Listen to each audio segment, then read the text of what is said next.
Yan po sila mga kinawawa. Kailangan nila mga lakal. Kasi wala silang pambiling gatas sa anak nila. Lalo na ito. May bag pa siya pang donation. Pang donation? Lalo na yung isa na yon. Kawawa. Iniwan ng asawa yan. Homeless po yan.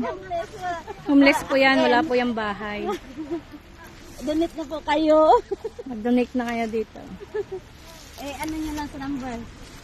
Yan po, nangunguha niya lang siya Ipa-Gcash. ng bunga. Eh, pa-Gcash na.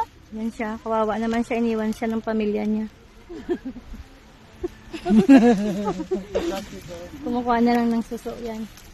Sa Tupperware, malagyan ng gamit niya. Para pag may makainan ba. Ganyan na po siya ka-homeless. Kawawa. Buti.